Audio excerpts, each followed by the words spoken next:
An impeachment trial is looming, and the Senate majority is set to change hands in the next couple days. But when the dust settles after Joe Biden's inauguration as president, Democrats are hoping he won't have a totally bare cabinet. Senior Democrats are optimistic that Biden will see at least 2 of his top national security officials confirmed either on Inauguration Day or shortly thereafter, particularly after the pro-Trump siege of the Capitol last week by rioters and extremists. That would allow Biden to at least claim equal treatment to President Donald Trump, who had his Homeland Security and Defense secretaries confirmed on Inauguration Day, followed days later by his CIA director. Democrats also hope to make Janet Yellen the new Treasury Secretary and Tony Blinken the new Secretary of State in the coming days.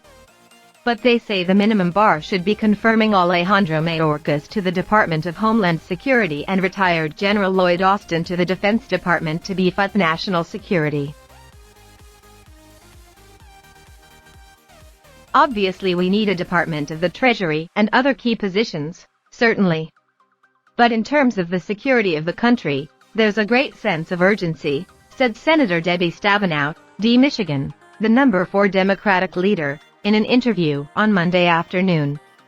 Republicans should absolutely be working with us to do at minimum the confirmations that we supported for President Trump. Mayorkas, Austin, Blinken, Yellen, and Director of National Intelligence nominee Avril Haines all have hearings on Tuesday. Haines is another prospect for quick confirmation given the politics and mood in Congress about the security breach in the Capitol. I would hope that our Republican colleagues would join us in putting the Secretary of Defense, Secretary of Homeland Security, Secretary of State, Attorney General, and others in office ASAP, Senate Democratic leader Chuck Schumer said on Sunday. When President Trump was president on the first day, both Defense and Homeland Security were put into office.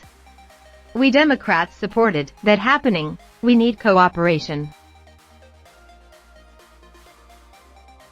In the Senate, any one senator can object to quick votes.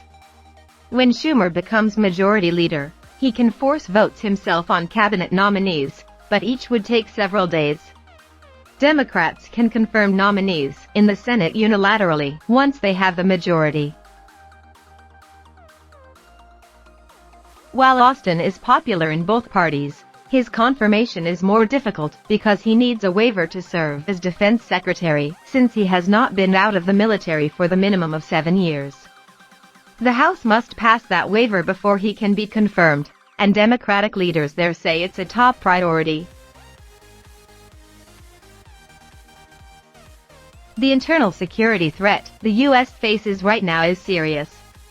We need a Secretary of Defense on the job immediately, tweeted Senator Chris Murphy, D-Con, who explained he voted against Mattis' waiver but supports Austin's because there's simply much less reason to be fearful of a recently retired general running DoD under Biden.